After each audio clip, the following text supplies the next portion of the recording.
So, Silverstone just concluded, and that means we are now officially 50% done with this year's F1 season. So, I thought while we wait for the Hungarian Grand Prix, let's rate the drivers' performances thus far and give them a grade.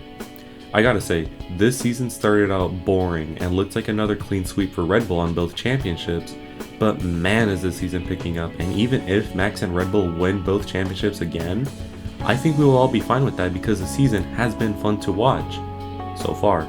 So enough talking, and let's curate my mid-season driver ratings.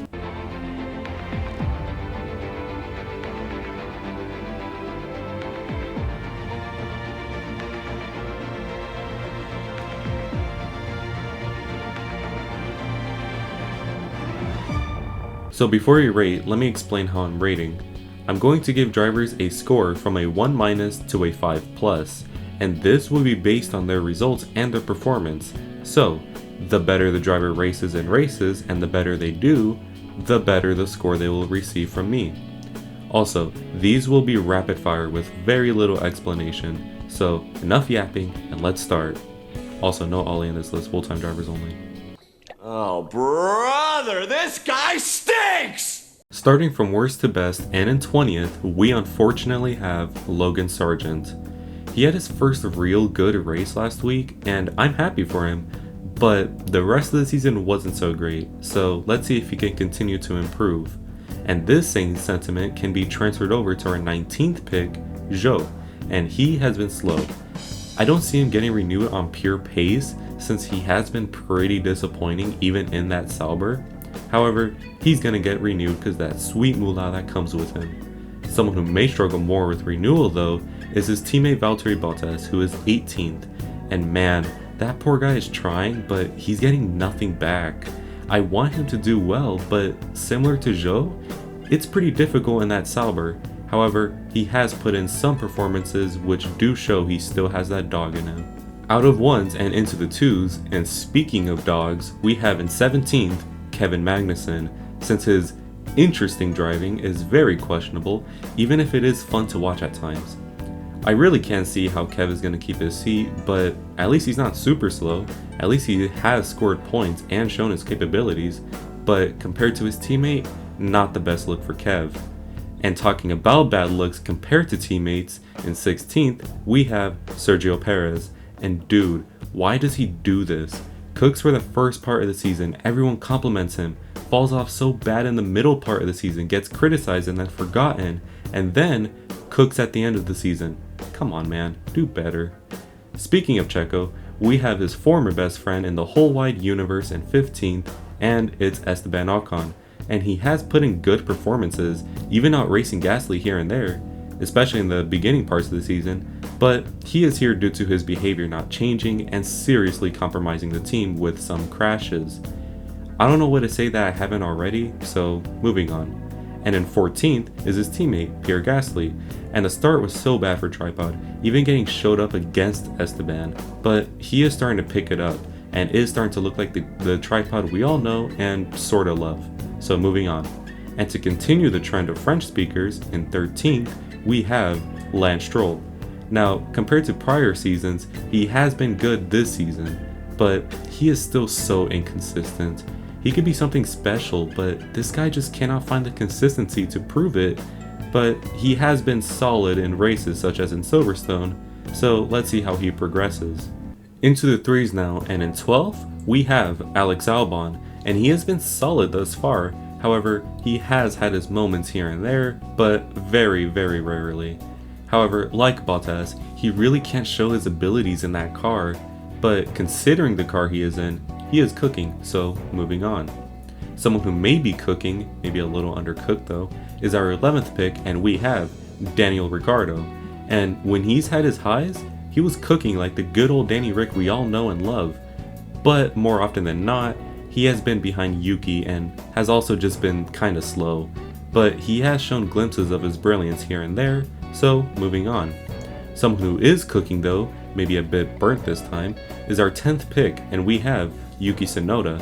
And what more does my boy have to do to even get a smile from Christian Horner? He has been so good this season, and yes, he still has his problems, he now has the speed to back his words up. most anyways. So moving on. And enough cooking terms, in 9th we have Fernando Alonso, and let me say it, he is maybe becoming washed, and I don't want to believe it, but like Seb, when Lance Stroll is starting to outrace you more often, maybe it's time to look in the mirror. It's not like he's been bad, far from it, but this current Alonso, in my opinion, probably doesn't even compare to even last year's Alonso, and maybe the end of the road is near. Someone who maybe still has a little bit more time left is our number 8 pick, who is the first of the fours, and we have Nico Hülkenberg.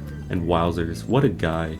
Driving one of the worst cars on the grid, and somehow has 22 points, with 16 of them from the last 2 races.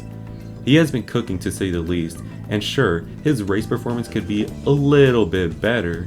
I just can't see how anyone cannot find his results impressive, so moving on. Now, we're moving on to the top drivers this season, and I'm gonna be honest, bias may seep into these ratings a little bit, since all these drivers are so close and so good, and it is honestly so difficult to rank them, so forgive me if some of these are a little bit strange.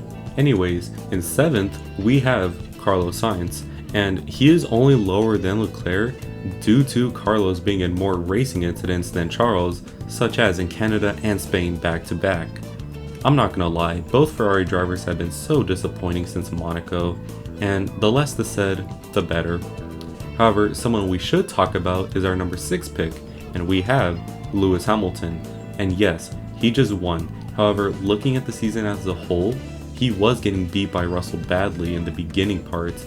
However, he is closing up to him now, and he keeps this up, he will be the lead driver yet again. Lewis has been awesome ever since the upgrades came to him, and now he looks like the good old Lewis from before. But someone who isn't having an awesome time right now is our number 5th pick, and we have Charles Leclerc. And come on, he won in Monaco in massive, dominant fashion, but what has happened? He has been making so many mistakes and being the victim of Ferrari strategy, and how this guy hasn't gone insane and committed acts of violence is just beyond me. Someone who isn't going insane though is our number 4 pick, and we have Oscar Piastri, and wow, 2nd year in F1, and this guy's performing like a veteran. It amazes me how good he is, and it will really not be that long for us to see him on the top step of the podium. However, he does still need to sort out his late race pace, but it's not like he's rapidly slow, and he has been actually improving in that front.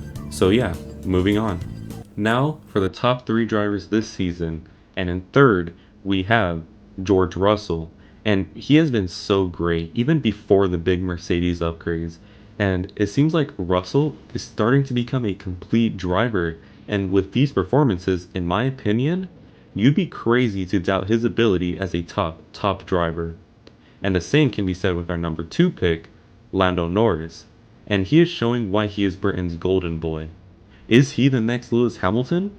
Nowhere near, but he is an F1 great in the making potentially, and has been so close to winning more races, only failing to his mistakes or the team's mistakes.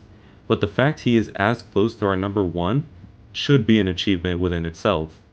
However, there is only one person who can be number 1, and it's the driver of the number 1 car, Max Verstappen. This season, he is showing why he is not only a legend in the making, but a legend already. His raw pace and speed is what makes him such a force to be reckoned with, and even when he doesn't have the fastest car, such as in these past few races, he is still the fastest driver, and while he still has a little tendency for crashes sometimes, his speed overpowers that aspect to him, and that is what makes him the best driver this season so far. So, midway through the season, I predict things are about to go down. I think Max would still win the title, but the races could still have so many different winners, and not to mention, the Constructors' Championship is wide open, and this season can go down as one of the greats if things stay as unpredictable as they are. And there you have it, my mid-season driver ratings as well as my thoughts for the future of this season. Overall, I'm having fun with this season due to the sheer chaotic nature of things so far, and I am pretty optimistic for this season going from here. Anyways, if you enjoyed the video, make sure to leave a like and subscribe since it would greatly help me, and let me know in the comments what your ratings are, and as always, have an amazing day. Good weather for the duck.